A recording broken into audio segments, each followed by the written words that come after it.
And with that, we are live! Hooray! Welcome to Glossop Improv Conversations. I'm Jess Knapfine-Hodgkinson, and with me today, I have some fabulous improvisers that are going to talk to us a little bit about their improv origins and their inspirations, who inspired them when they were starting out and who still inspires them today. And we'll just have a kind of a freewheeling conversation about improv in general. So I'll go to Matt first to introduce himself. Hi, everybody. My name is Matt Iwinski. I'm from Chicago, Illinois, in the United States. Very happy to be here. Lovely. James.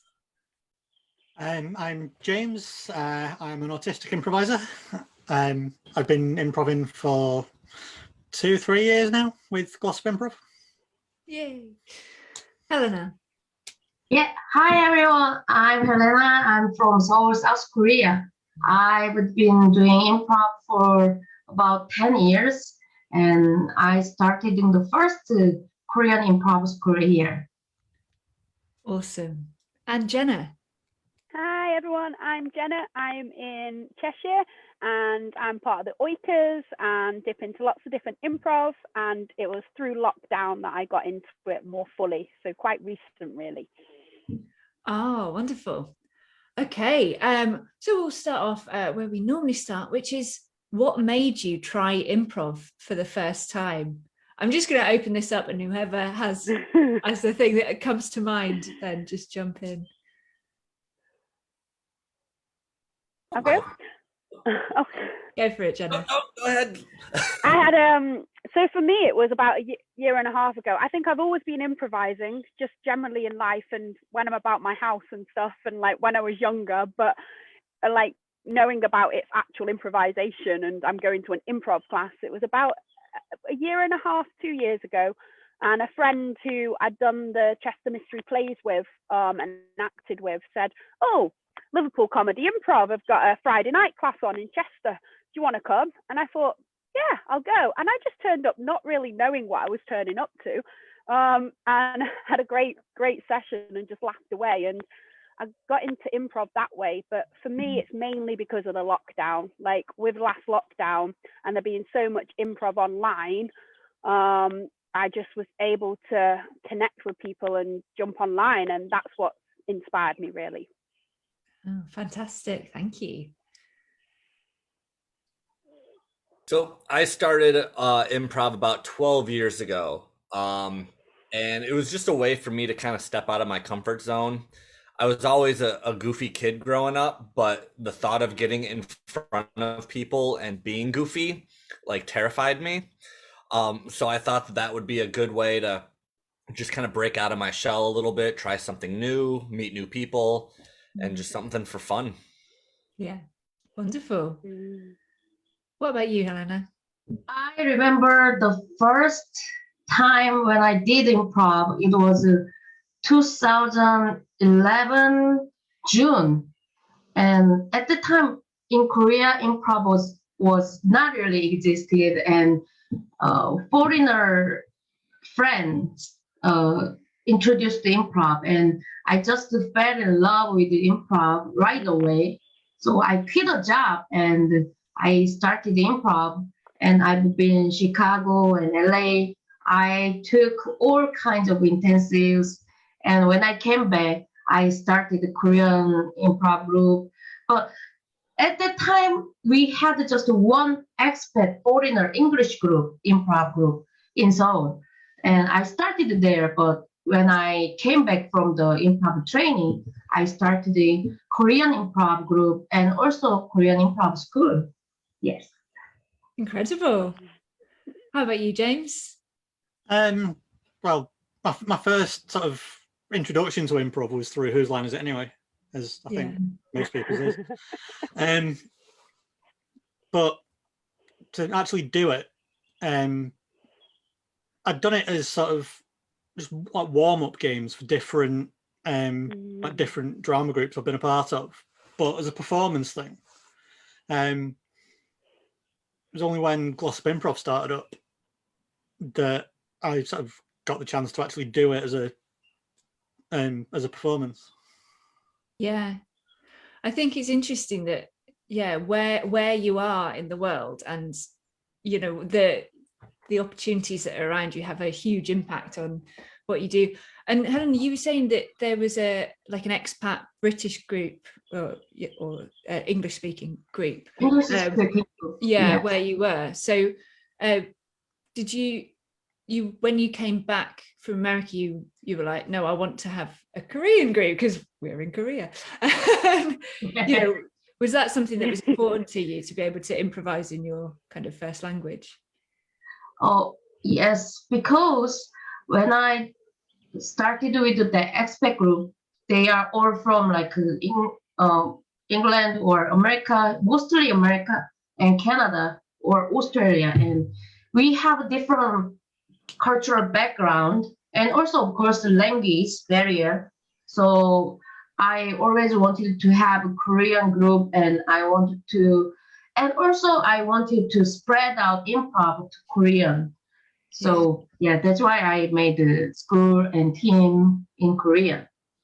Yeah, I think that's so important, of, you know, being able to use your cultural references and play within your own culture.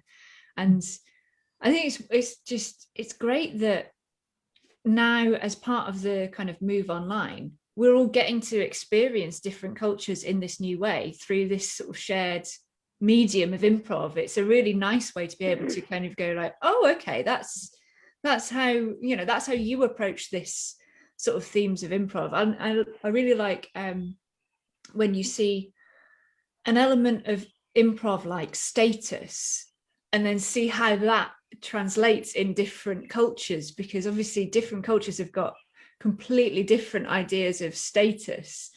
And you know, I've pretty much only ever been taught status in the Western thing. It's like you have the king and then you have the peasant, and you're somewhere in between these two. Whereas, you know, there's so much more to it than that, and there's so much richness in other cultures of, you know, status games that happen within society. And it's been a really nice sort of insight into that. Fantastic.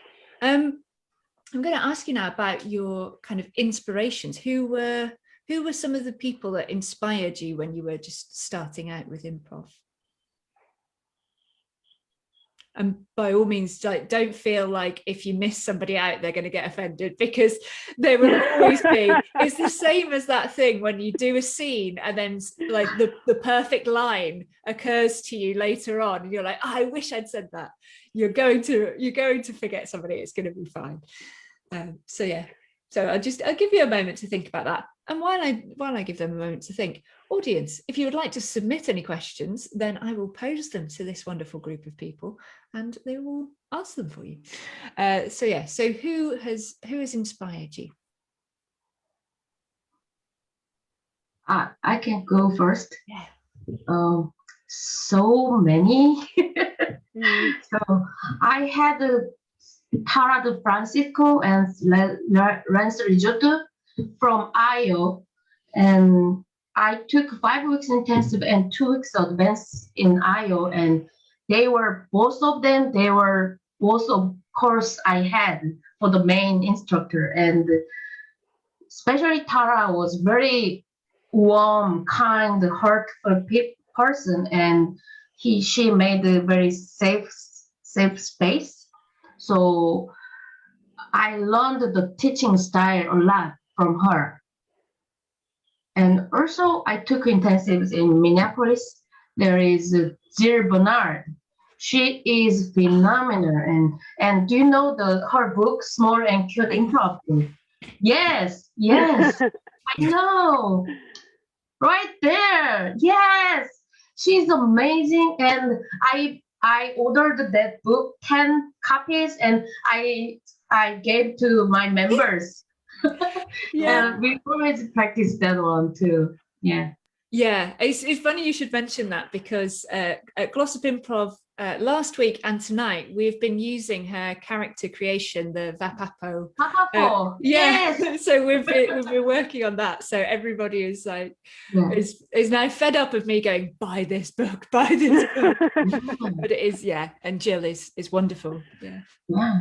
Jill, especially Jill, she's very wonderful, very talented, and at the same time, as an instructor perspective view, she knows how to make a safe space and the boundaries, everything. So that was a really good experience, and I learned a lot from her. Yeah. I love Huge Theatre in Minneapolis. It's just full of such brilliant improvisers, and like you say, because when I visited there, it was like many years ago when I visited there, but even at that point they were like way ahead of other people in terms of that, creating a safe space and looking into, how can we make this the best possible experience for our learners. Yeah, really fantastic. Thank you. Who else has anybody that's sprung to mind as an inspiration? Jenna? There's so many, but there's a few people in particular. So for me, Liverpool comedy improv has been my main inspiration, and working with Emma, because I first started working with Emma, and then on Monday nights was every single week going on to Monday night improv group. And I think, just like you said, that group was safe, but there was a real atmosphere in the group of, it was just a warmth and like a positivity that was just such a great energy, that it was the energy in the group, which of course the lead improviser, Emma, was part of creating. And it was that inspired me of, do you know what, in improv, I can just be me, but I can also go and have loads of fun and I can do what I love. So that inspired me. I've been doing some work with Ken Adams, and he's inspired me to want to be better at improv. And it's okay if I make a mistake, and it's okay if something's hard, if I'm learning something new. And he's inspired me to kind of get out of my comfort zone, really. But I could talk about so many people, but there's two for you. Fantastic, thank you. Yeah, great. Anybody else? Yeah, I'll go. Just like with everybody else was saying, there's way too many people, but I'm going to try my best. So I started it pretty much. I've been inspired by almost all the instructors I've ever had, because they just, like everybody's saying, they make the space so welcoming. It's almost like you're with a second family. So when I was with Second City in Chicago, there was James Honey, Michael Gelman. With West Side Improv, which is another improv studio I'm with, it's Yolanda and Jeff Ash and John Abbott. And then even with Queen City Comedy, it's Mandy and Kale and Carla. It's so hard just to name one person that inspired me, because they all have impacted my improv life in so many ways. Yeah, I'm about to start Carla's acting for improvisers, or improv for actors, whichever way around it is, this Saturday. I'm so excited. It's going to be so much fun. I can't wait. What about you, James? I've only actually had one main improv teacher, and her name is Jess Napthine Hodgkinson. This is not the reason that I've invited James onto this conversation, by the way. But yeah, one thing you do really well is sort of encourage safe space and I try, give people room to do their own thing. Yeah, I really like the group that we have at the moment, and how when people come to Glossop Improv, that's one of the things they comment on is the fact that it feels comfortable, and it feels sort of, because we've sort of kept it, I sort of see it as a community group first and foremost, that will also teach you some improv, but the community aspect of it, I think, is the most important thing for me.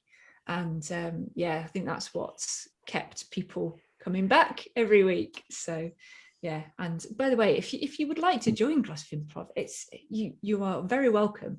Just drop us a message and I can send you the link. We don't put it out on Facebook. just so that we can control numbers, because then we might have like a deluge of about 100 people or whatever. But yeah, anybody is welcome to join at any time. We've had a question from Ian Luke Jones, another member of Glossop Improv, and he's asked, is there a particular scene that stands out as the moment that you each felt that you truly got improv? A moment in a scene where you just kind of thought like, oh, okay, I know how to do this. Does that make sense?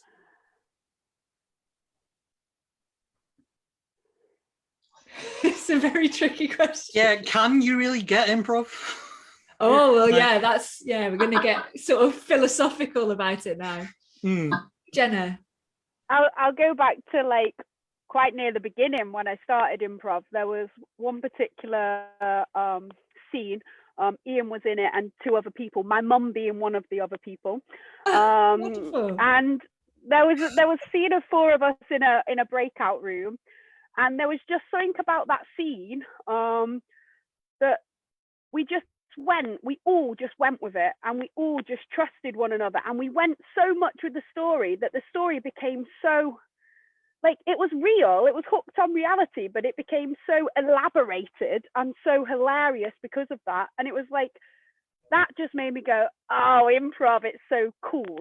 And the fact that actually it made me get that it's about every single one of us in that working together. Every single one of us, we're part of it as a team. That's what it made me get. Yeah, fantastic. That's great. Any other thoughts? Helena. Improv team, our Korean improv team, we had the stage last show. It was 2019 December, and at that time we did Harold, and I still remember that group game, and we were like just an organic one monster with 7-8 people, and we just running around the stage.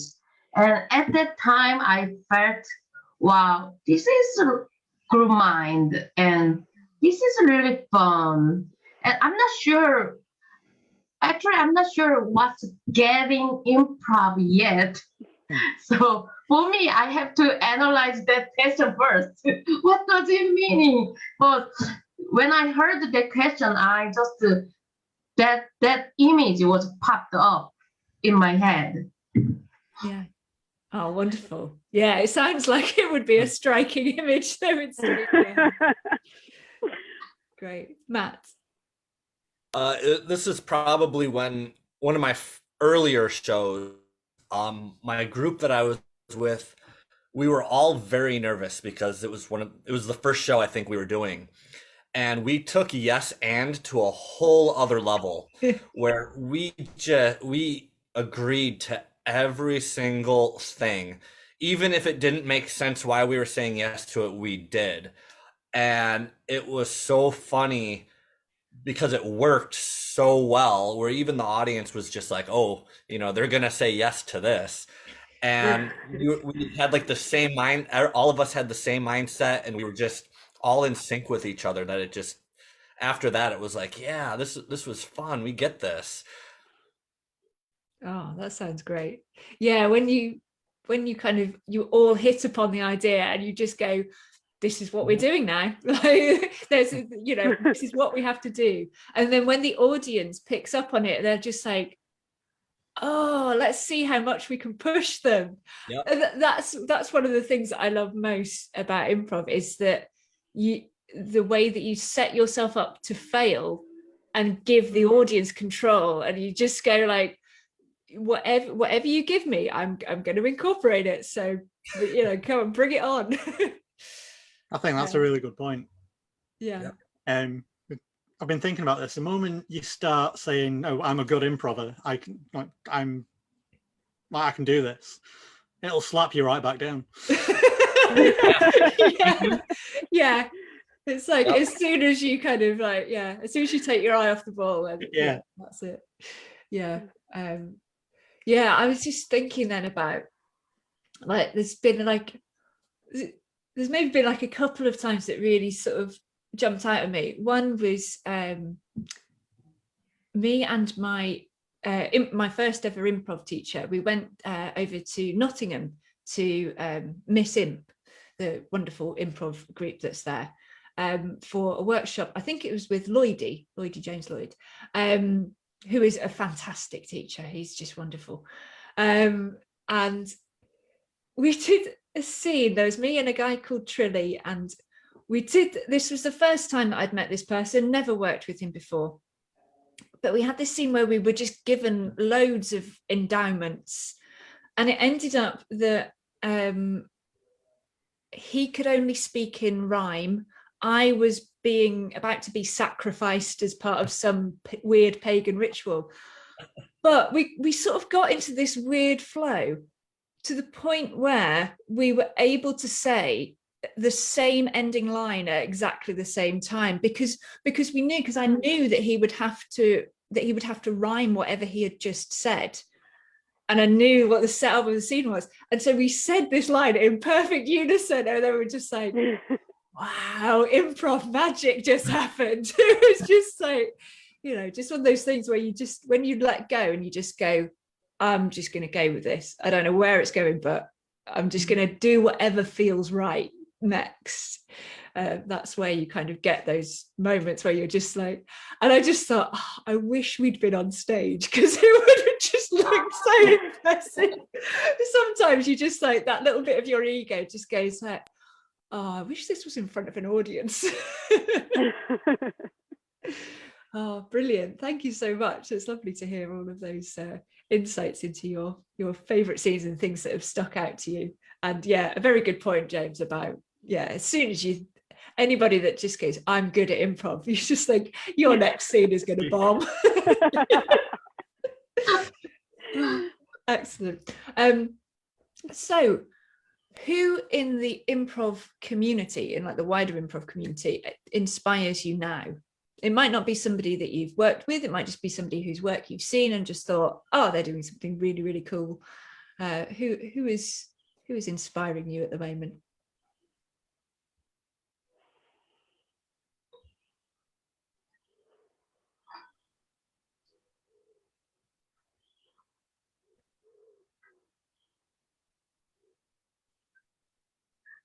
I've really stumped you now, haven't I?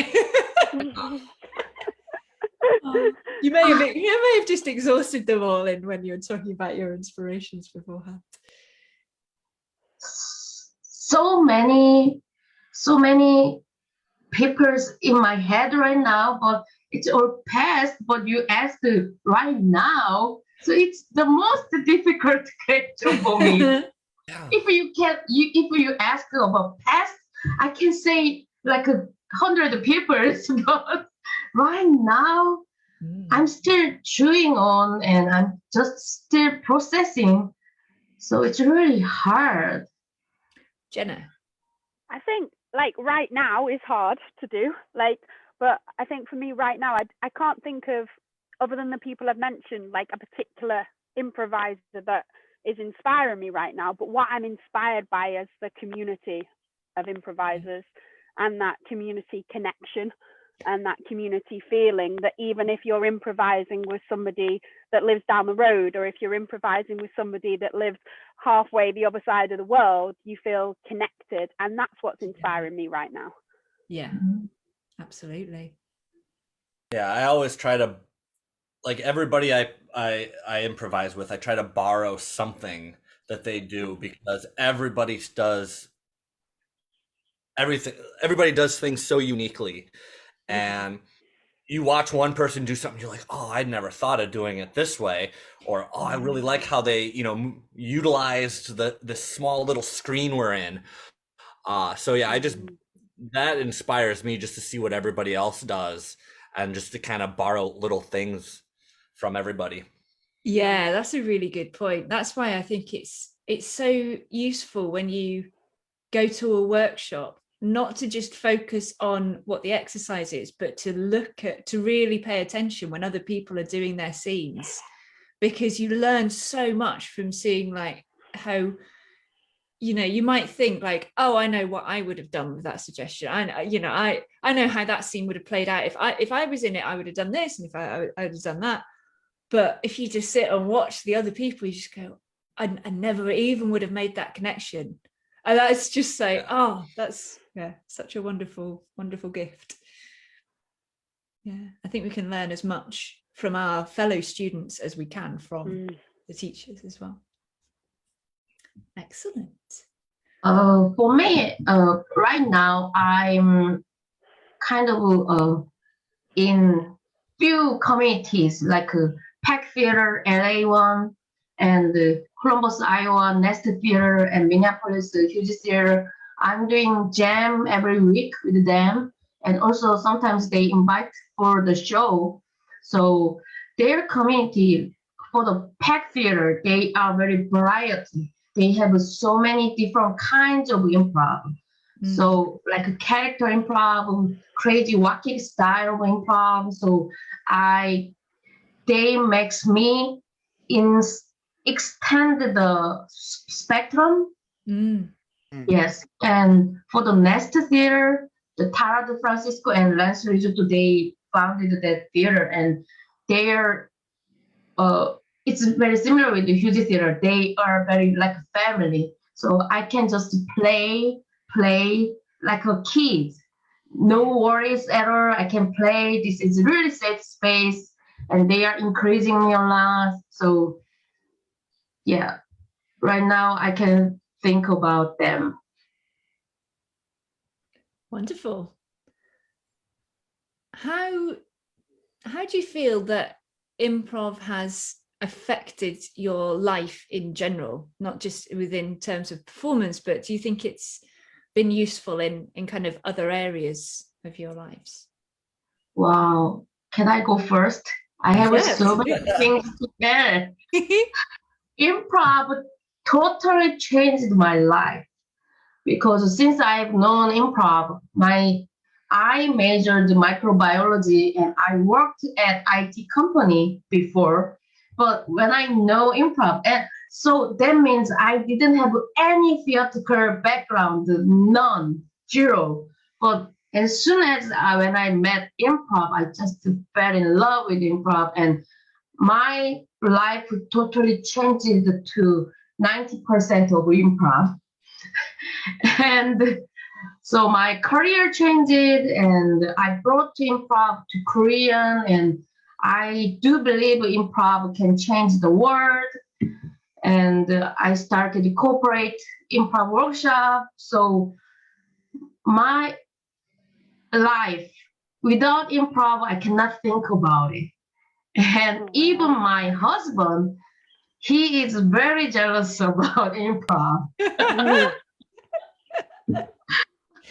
Also, my husband is a programmer. So when I started improv, he only watching the show and he never done improv.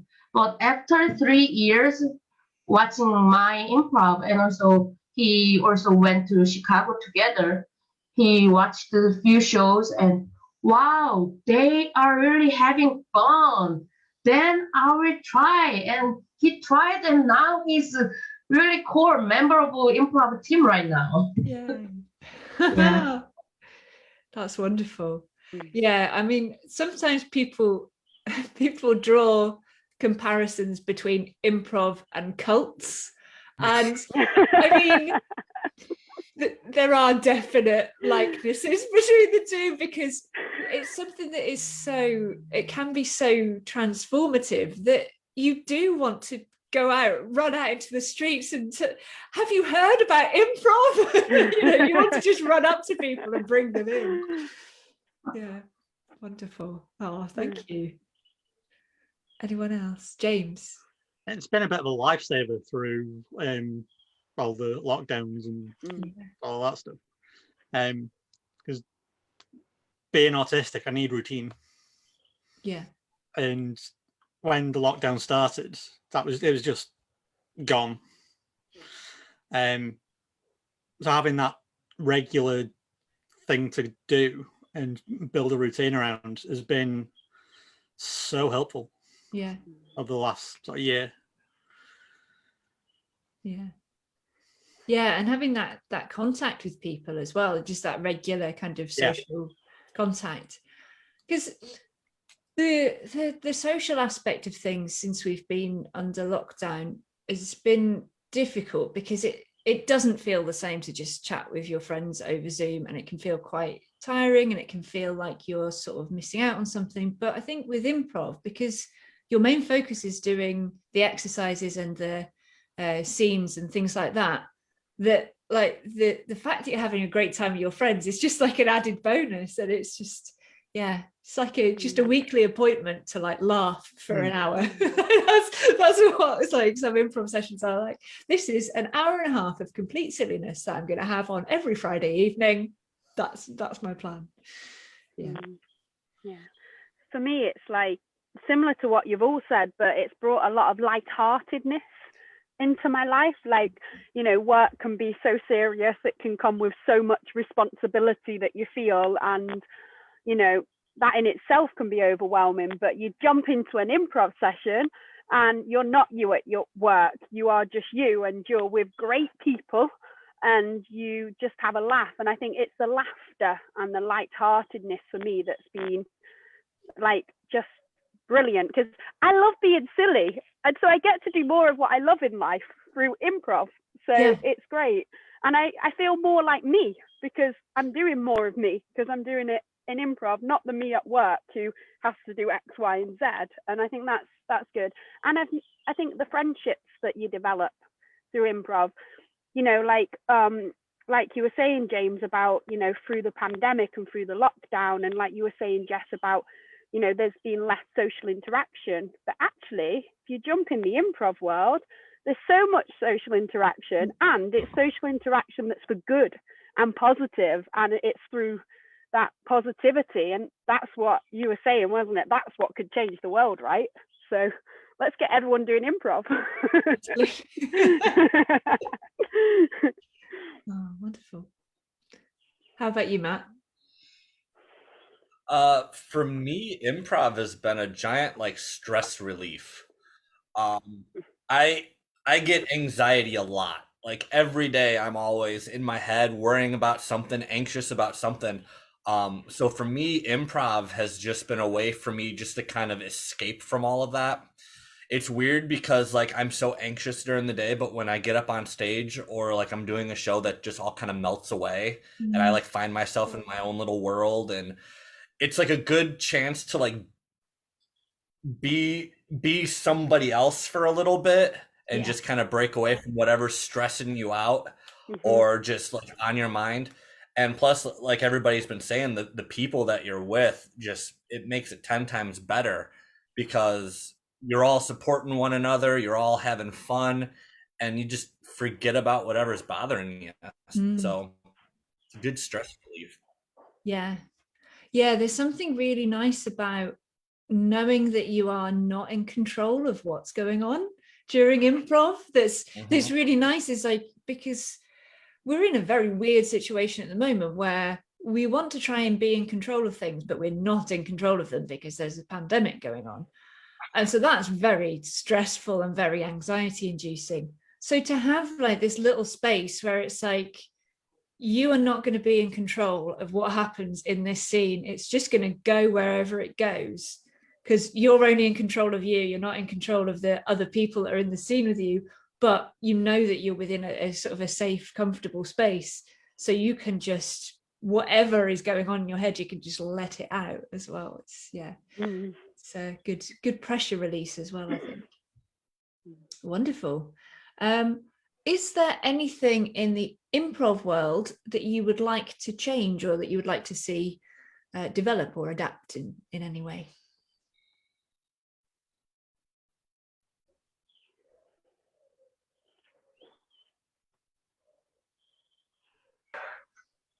Helena.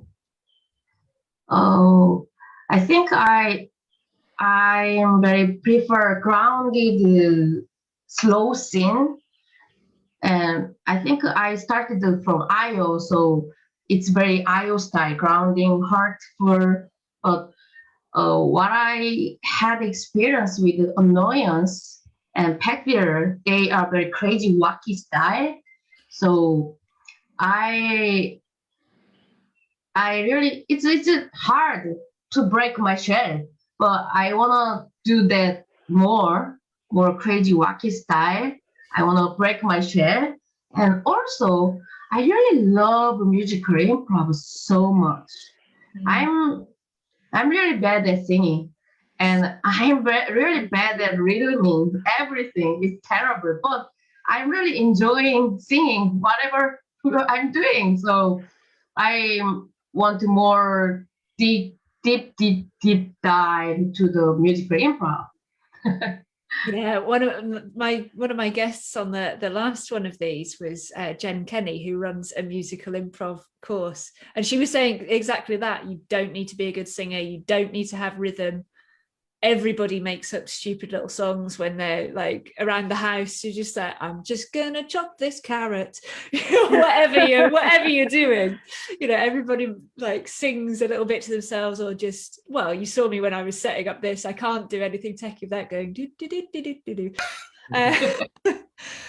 And there's so much joy to be had in musical improv, but yeah, I'm a bit like you. I was like very scared to go take it on in case they just go, and now a song from Jess. I'd just be like, but yeah, it's a wonderful thing to explore. Any other thoughts?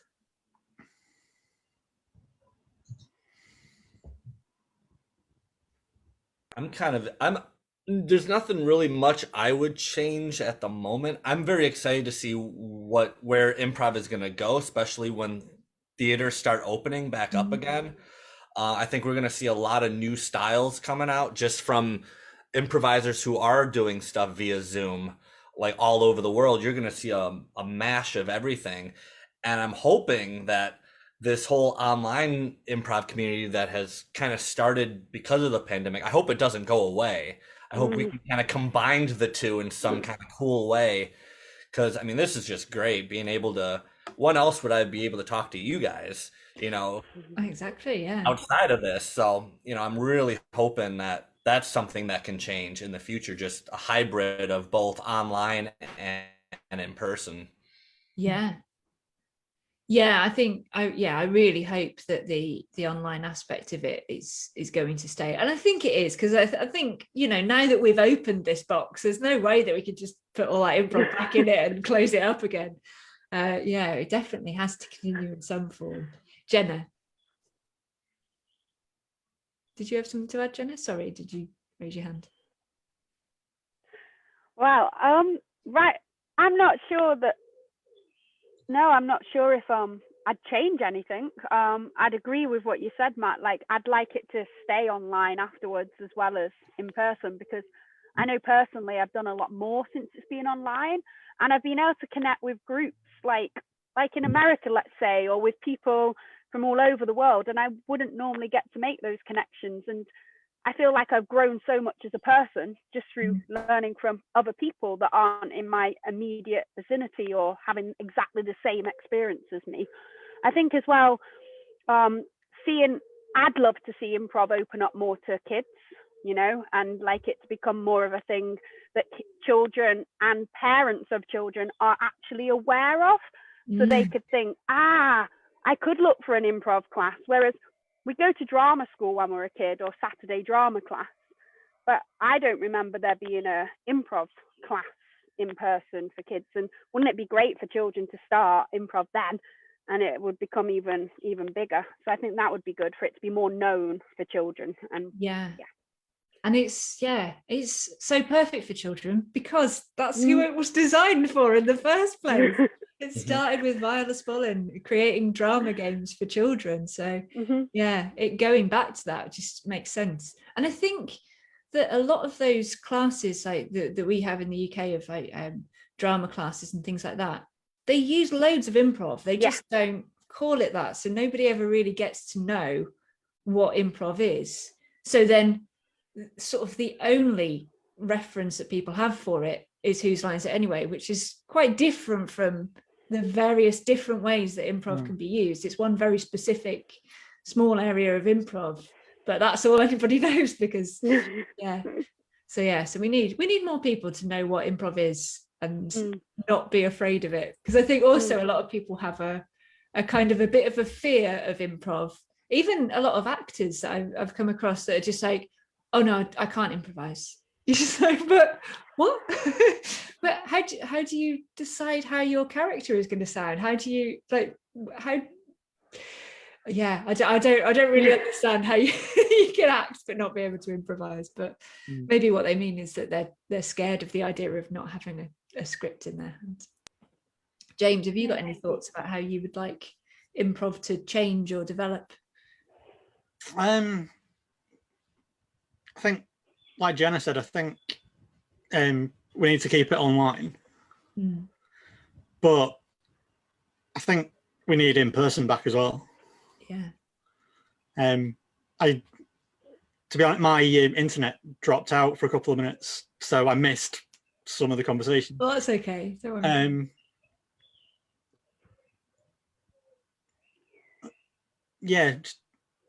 I really miss the social aspect of it. Yeah. The meeting in person. Yeah.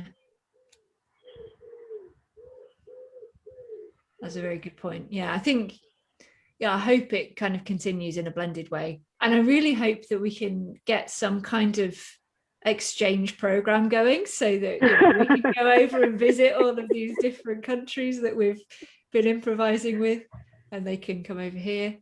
I mean, I think Glossop is going to have to build a few hotels because we don't have that many, but I think there's going to be a few people who want to come see us and a few places we want to go, definitely. So thinking about getting into improv, what is a piece of advice that you would give to somebody that is just starting out with improv? Jenna? I think in your first session, to go as open-minded as possible, but to trust yourself, like just to trust that first idea that comes to your head, and to know it's okay to say that idea and to go with it, because even if it's not the greatest idea, something great could come out of it. And even if it flops, gosh, that's great, because we all do that all the time. So I think just to have that trust in yourself that you can do it, but also to be there in the session. Like, I've done before when I've been busy with work and I'm trying to order this and this, and I'm trying to do the improv class and get that out because that needs to be in. I've not really given to the class and got as much out of it or given as much. So I think if you're going to do it, just try and let yourself jump straight in and to do it fully, but to also trust your ideas and just trust yourself and go with it. Yeah, that's great advice. Anyone else? Matt? Kind of touching on what Jenna was saying too, with jumping right in, just don't be afraid to fail, because there's going to be times you're going to get up on stage or you're going to be performing, you're going to bomb horribly, and that sometimes that's like the best part though, because then you can fall back to that and be, and just make fun of it and just have a good time with it. So don't take it too seriously. Just, get up there and just do the first thing that comes to your mind. And if it doesn't work, who cares? Just, keep going. Yeah, that's a really good point. And that's why the only reference being Whose Line Is It Anyway is a bit problematic, because they've recorded for about 4 hours and you're seeing half an hour of that, and they have bombed so many times during that recording, but all you're seeing are the bits that worked perfectly, exactly as they wanted them to. So yeah, that's why I would say to try some kind of longer form improv if you can, or some things that are about montages and lots of different scenes, because you will see that not everything has to be super slick, super funny, and that even if you have an idea, like Jenna mentioned, you have an idea that might not go anywhere, but that could be picked up later on. You might have, done a little movement that somebody finds inspiring and they incorporate that later on. Or you might have done a kind of a voice that somebody incorporates, or said a word that sparked somebody else off. So everything is useful. Yeah, wonderful. I actually agree with that so much. And when I started improv first time, I tried to prove myself to audience. I'm smart, I'm fun. but that was really stupid idea. And my old instructors, they said, don't judge yourself and having fun. Especially Sujan Messing said, having fun. If you are not having fun, you are the asshole. And because I heard and I know everything in my head, but first about 3 years, every time I was judging myself and I blamed after the show, and even I blamed my team. Oh, he or she didn't say yes. she refused my idea. Something like that. And 3 or 4 years later, oh yes, I can yes ending more about that, and I can having fun. So after then I tried to having fun. So my goal was having fun, and my standard of success of the show is: am I having fun? Success. If I don't have fun, fail. Yeah. And also I really talk to my student a lot, because my student say a lot about this. Oh, I think I'm not good enough. I'm not really good at this. I think I'm just one way loving.